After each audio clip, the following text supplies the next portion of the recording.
Pega uma almofada lá se quiser, não parece que não. Deixa eu pegar aqui. Eu sempre olho pra lá, mas a câmera é lá. Ai, ai. Se ajeitando aqui. Boa noite. Paz e graça. Graça. Agora há pouco eu estava esperando que viesse estar conosco o irmão José e a irmã Rose, mas aí entrando em contato com eles, avisaram que o irmão José deu uma dor muito forte no estômago e irradiou para a coluna, mas já está medicado, pois já estamos aqui reunidos em espírito, em oração, para que você receba a bênção aí e o alívio dessa dor. E depois talvez a gente possamos nos encontrar e nos ver ainda hoje. Tá? Um abraço aí, um beijo no coração. Irmão Zé e da irmã Rose. Irmão Celso, a gente também já há alguns dias que a gente não se vê. Nós temos feito um encontro junto com as pessoas, né? E os outros três nas lives de temas específicos. E hoje eu venho trazer um assunto sobre prisão. O que está preso e é livre, e aquele que é escravo é liberto, ou vice-versa. O escravo que é liberto e o que está livre está em prisão. E depois nós vamos ler uma parte que fala sobre esse assunto. Eu separei aqui uns versículos para o irmão Celso e para a minha amada esposa, que vai tratar de assuntos muitas vezes não relacionados com o tema que nós estamos abordando, mas somente para lembrar, para fazer falar um pouco de história e abordar um pouco de teologia, no sentido dos menores escritos que nós temos nos textos sagrados. O irmão vai ler Obadias. Não, Obadias é você, né? Você vai ler 2 João e 3 João. Isso. 2 João tem 13 versos e 3 João tem 15 versos. Sendo que esse João é o mesmo apóstolo que escreve o Evangelho segundo São João, escreve 3 cartas e também escreve o livro da Revelação, que é o Apocalipse. E a minha amada que vai ler o livro do profeta Obadias, que ele foi escrito mais ou menos, ou seja, a vida do profeta dá-se no período de aproximadamente 840, 850 anos antes de Cristo. E também vai ler Salmos 117, verso 1 e 2, que fala do Davi, que é o que mais escreve a respeito dos Salmos, que dá-se nesse período de 1050 aproximadamente antes de Cristo. E vai ler só 2 versículos deste Salmo, que só tem 2 versículos mesmo, e Obadias tem 21 versículos. E depois eu vou ler uma outra carta que tem somente 25 versos. Então são esses assuntos, né, que nós vamos abordar, mas especificando no tema. E eu podia trazer para os primórdios de hoje, em relação à insegurança, a falta dela, que as pessoas que estão livres são aprisionadas em suas casas, livres em relação a aquilo que eles fazem na sociedade, que vivem de uma forma digna, honesta, e se privam muitas vezes do ir e do vir, com medo do bandido, do meliante, de ser atacado, ficam sofrendo atrás de umas grades, cercado dentro do comércio, cercado dentro dos seus pátios. A pessoa livre, aprisionada pelo medo.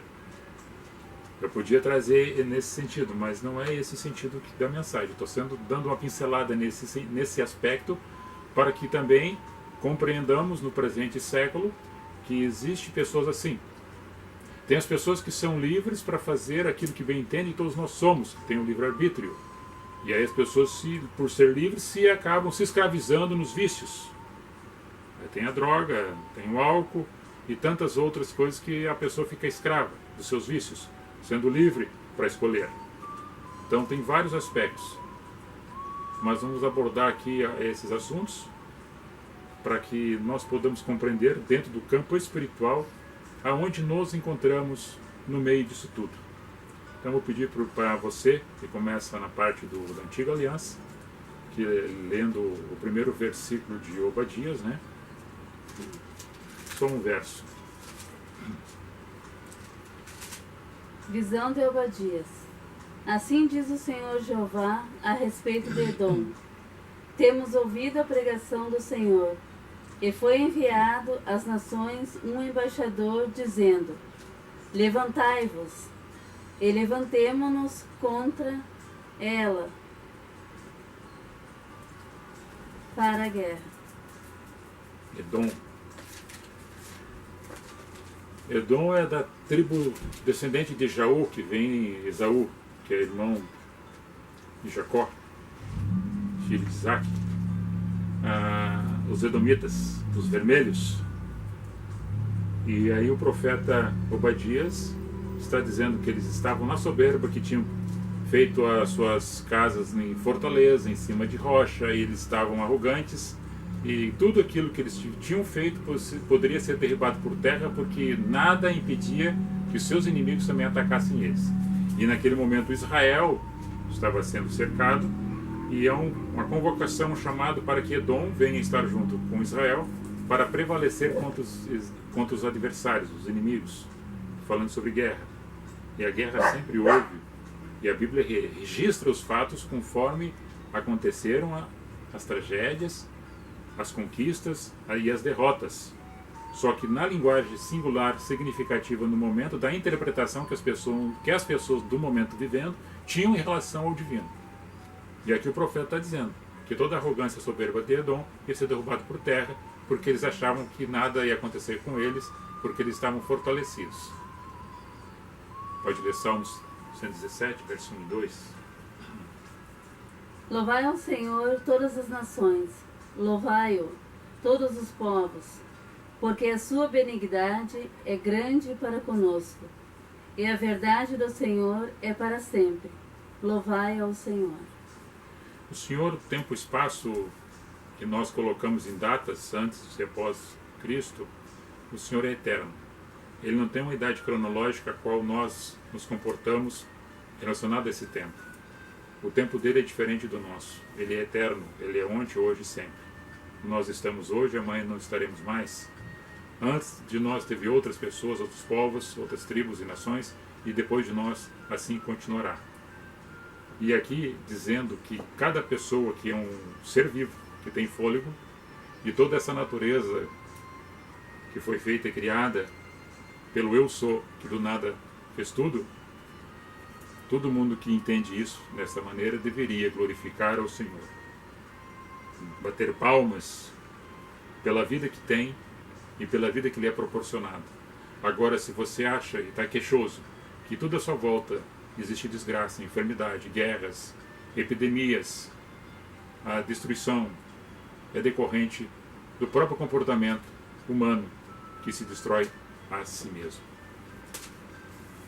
Pode ver, irmão. Segundo Epístola de João, versículo 1. O presbítero, a senhora eleita, e a seus filhos, os quais amo na verdade, e não somente eu, mas também todos os que têm conhecido a verdade. 13 versículos. Essa carta, João, o apóstolo João testificando para esta senhora chamada eleita, ou electa. Ele, o presbítero, ele o mais velho, dizendo para que ficassem firmes no propósito de ter escutado a boa nova, a boa notícia, e não se misturassem com as fábulas, com o noticiário religioso, com as coisas que estavam acontecendo naquela época, e as pessoas se distanciando da fé, do primeiro amor, a qual o apóstolo João é conhecido pelo apóstolo do amor. E ele está testificando, falando para ela e para as pessoas da casa dela, porque ele passou por lá e anunciou, e eles entenderam. E ele está reforçando: não caiam em tentação, não voltem juntamente com os outros que falam mal e fazem calúnias e pregam um outro evangelho a não ser esse. Porque se falar outra coisa que é isso, que aqui contrário a isso que estou dizendo, que eu já tenho vos ensinado, que está gravado em vossos corações, não vão atrás destes. O irmão pode ler o primeiro do outro também. Terceira epístola de João, versículo 1. O presbítero ao amado Gaio, a quem em verdade eu amo. A mesma coisa que ele falou para Electa, ou eleita, ou separada, dentro de uma família, dentro de uma casa, dentro de um lugar, ele fala para Gaio, o presbítero Gaio, que tinha um lá no meio deles que também já tinha entendido a mensagem, só que já falava diferente do anunciado que tinha aprendido com João. E estava não permitindo que outras pessoas entrassem na congregação, estivessem juntos reunidos para ouvir a mensagem, e desviando esse da fé. E pede para que ficassem junto de um outro, se eu não me falha, o nome é Gregório, de um, e outro é Heródoto, que era o falso, e um que estava firme no propósito da fé e do amor, testificando essa mensagem. Até vou buscar aqui, acho que não tem o teu texto, né? Fala do nome de um aí, é o que... nome de um? Diótrefes, né? Diótrefes. Diótrefes era o falso. E tem um aqui que está falando sobre um que era para ficar junto dele, abaixo. Tem outro nome de um outro aí. Vê se você acha aí. O Diótrefes era o falso, que estava afastando as pessoas. Fala de Demétrio. O Demétrio era o que estava junto, que estava fiel. Então havia aqueles que já estavam livres em Cristo, e o Diótrefes queria que aprisionasse eles na mentira. Eles presos em Cristo, livres da mentira. O Diótrefes, que tinha sido liberto em Cristo, agora queria voltar às velhas prisões da maldade e da mentira, do gnosticismo religioso, do misticismo, das coisas que já tinha se desprendido. Quando Jesus vem e fala em João 8, 31, 32, ele está ensinando para que as pessoas, entendendo ele, seriam libertos, porque conhecendo a verdade que estava nele, verdadeiramente seriam livres, que estivessem em Cristo. E essa liberdade que todos nós temos, que você tem, que todos nós temos, não é para dar ocasião à prática do mal, mas para ter a liberdade em Cristo, a qual na nossa mente, no nosso coração, tem algo que diz e testifica no íntimo da nossa alma, que é o Espírito Santo. Ei, uma voz que fala, é aqui o teu limite, não passa disso. Essa liberdade que nós temos, ela é condicionada. Tanto é que as leis humanas, elas nos regram de um comportamento dentro das sociedades.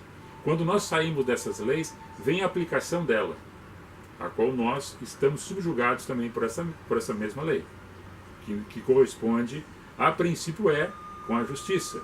E nela nós pretendemos achar sempre a verdade, a qual transcende esse tempo e espaço em Cristo, na pessoa de Jesus, que a verdade sempre esteve nele. Quando nos encontramos em Cristo, nos libertamos do pecado e estamos livres para servi-lo. E essa servidão não é para ser escravo, mas estar preso com ele dentro do nosso coração. Eu vou ler aqui uma passagem, tem uma passagem muito bonita, que é um bilhete, que tem 25 versos, que é o bilhetinho de Filemon. Paulo,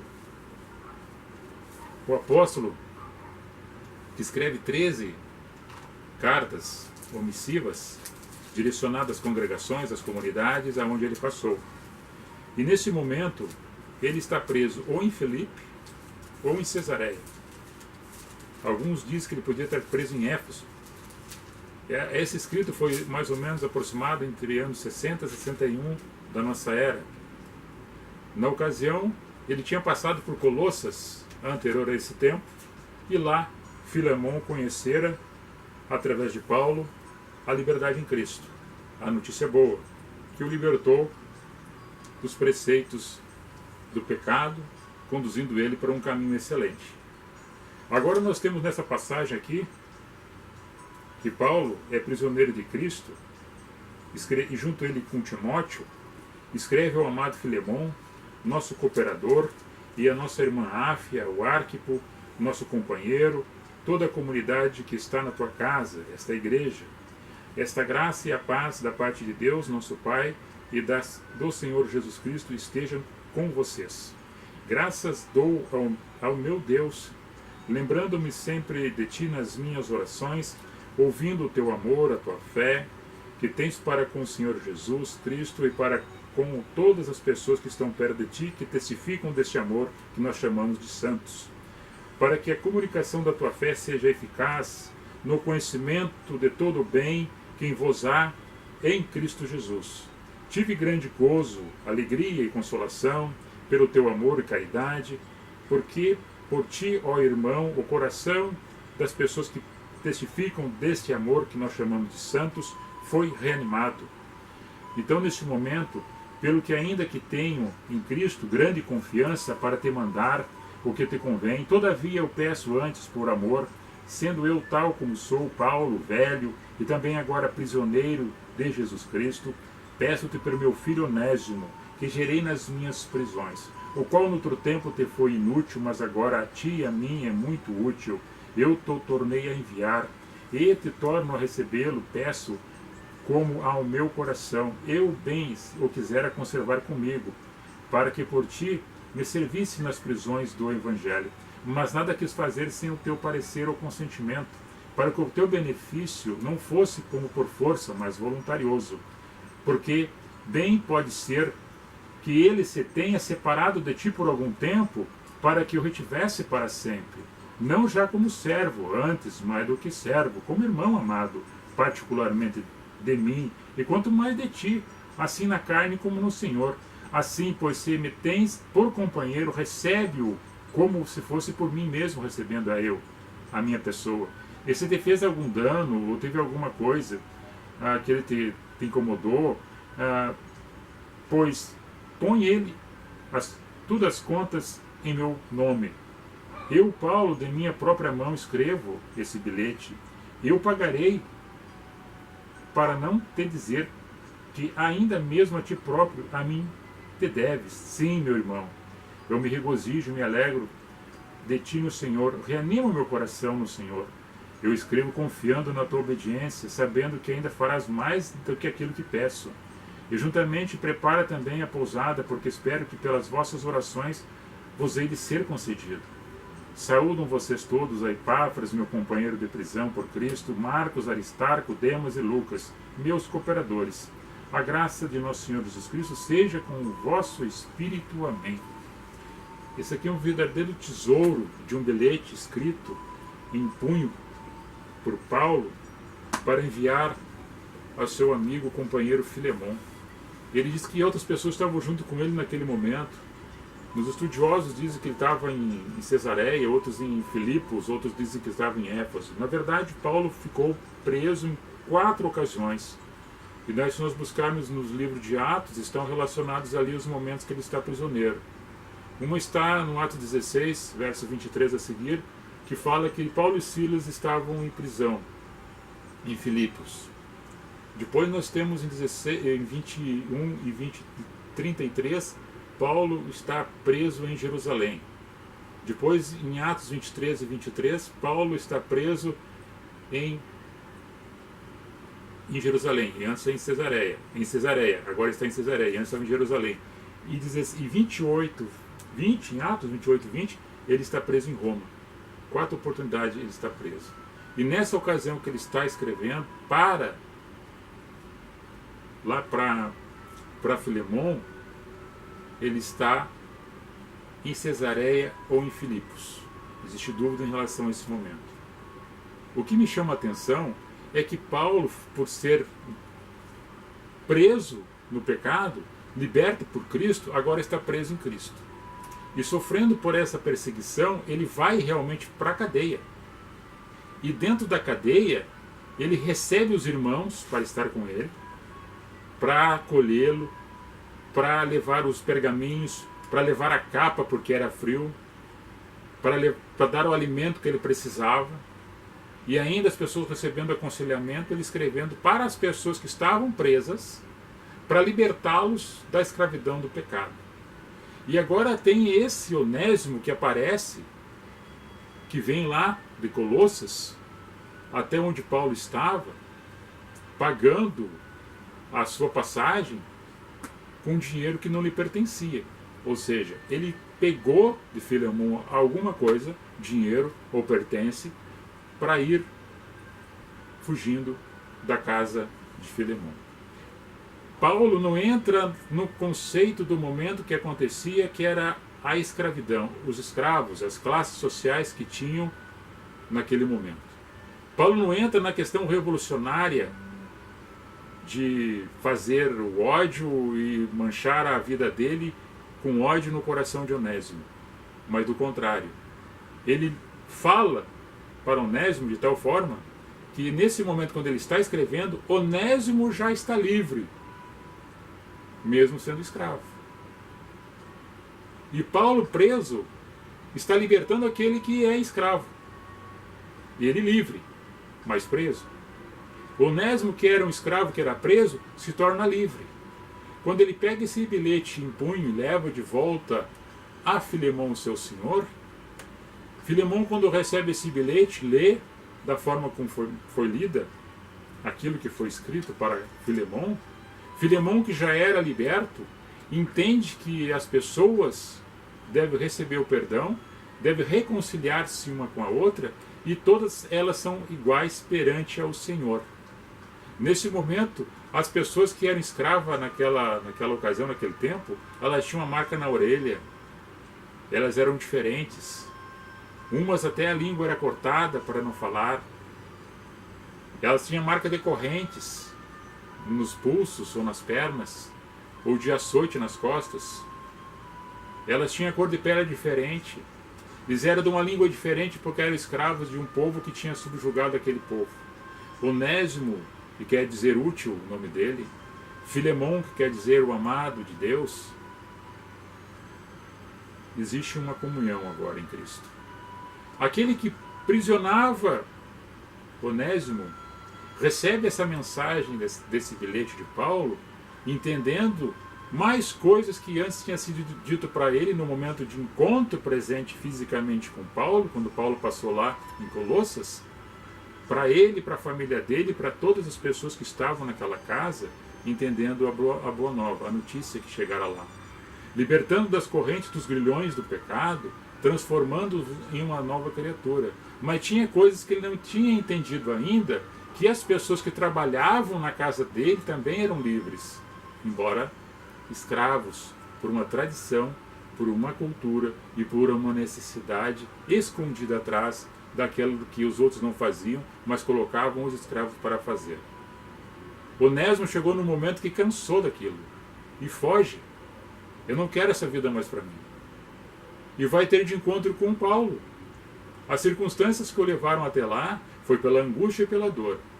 E nesse momento de encontro, ele sai liberto dos seus medos, das suas angústias, volta ao seu Senhor, a qual lhe dá a carta de alforria. Dando essa carta de alforria para ele, dessa liberdade, a alma dele já estava liberta. Paulo continuou preso, mas ele estava livre, o escravo. Agora ele é livre. E Filemão, recebendo aquela mensagem daquele Paulo, que ele entendeu ele, conhecendo ele e ouvindo ele, obedecendo ele. Eu esperava, Paulo, que venha agora ao meu encontro, mais uma vez, mais uma oportunidade, quem sabe, na minha casa. Filemão deve ter pensado. Onésimo agora deixa de ser escravo. Ele fazendo as coisas, talvez na casa do seu Senhor, de uma forma livre, com a consciência. Mais do que isso, ele agora preso em Cristo. Livre da escravidão, livre do preconceito que existia na sociedade em relação aos olhares dos outros sobre a vida dele. Agora ele quebra esses tabus, encontra-se com a graça e o Espírito de Deus que chega na vida dele, chega na vida de Filemão.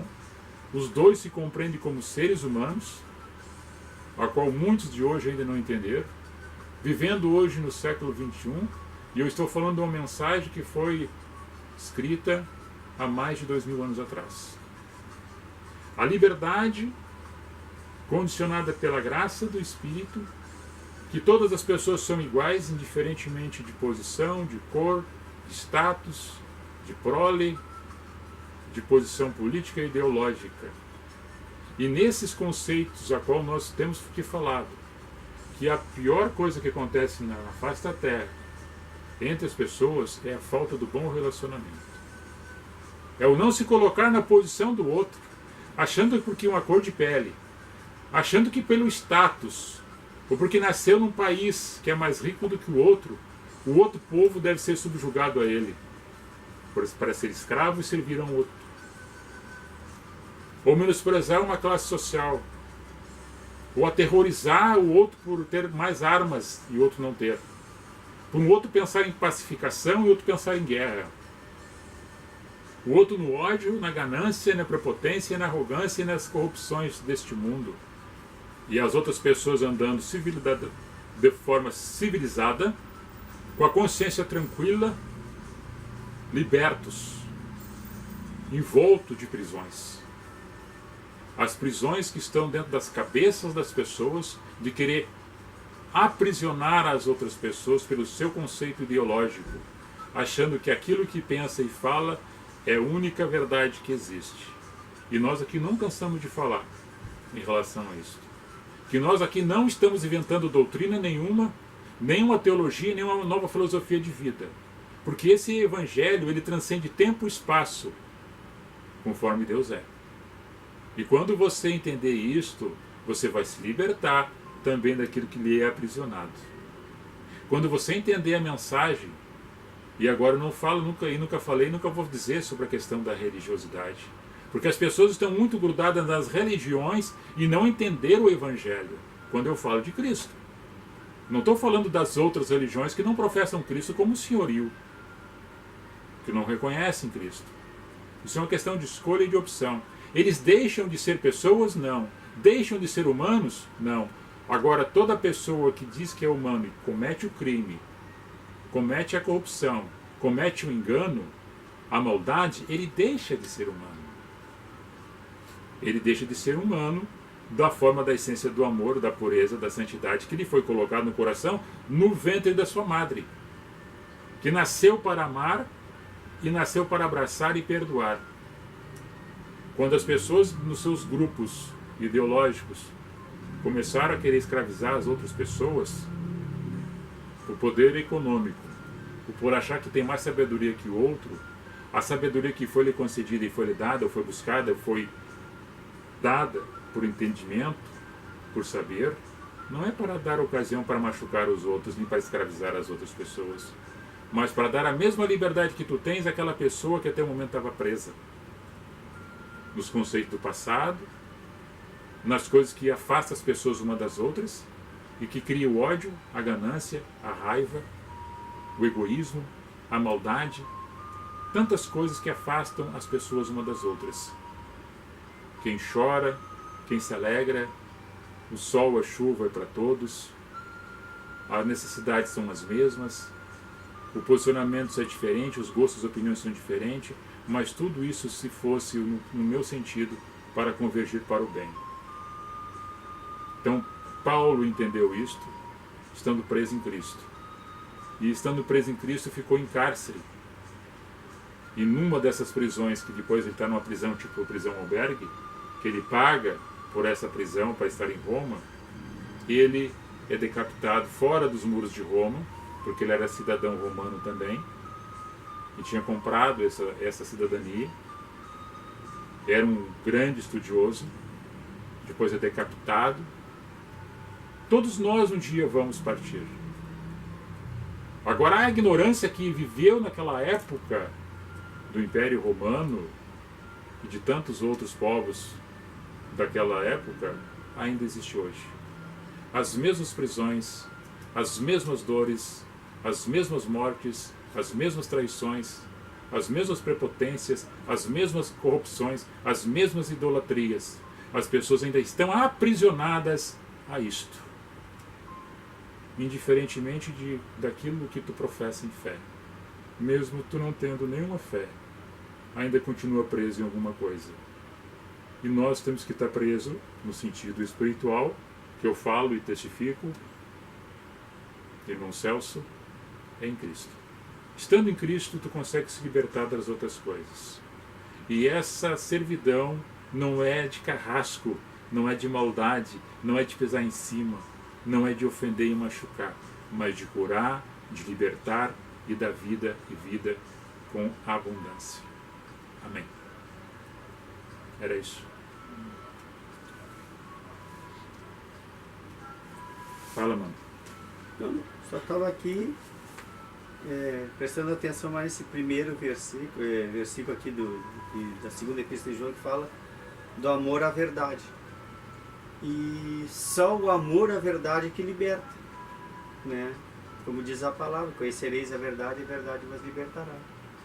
Amém. Só esse comentário aqui. É verdade, é isso aí mesmo. É. Você? Você que... Não? Nem dá um tchau para eles, né?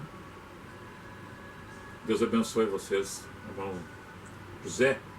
Deve estar bom aí, fazendo balda, né? Uma dorzinha. Tadinha. Deus abençoe a todos. Nós vamos lá. Paz e graça, mas Jesus Um abençoe. abraço a você. Deixa eu ler as pessoas que nos acompanham ali.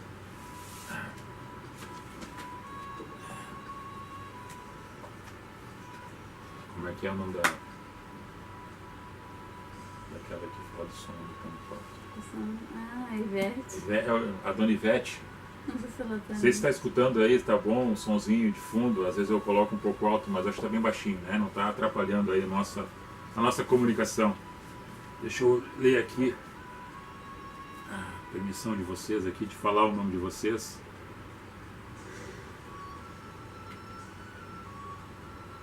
Aqui.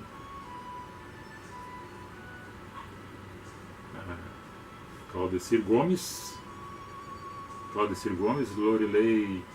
Lorilei Venturini, Noeli Hoffman, Osmani Germano, professora Deli, tem mais aqui, Glecimar Arganaz, Dalto Fogaça, paz do Senhor, pastor Manueli, um abraço, um beijo no coração,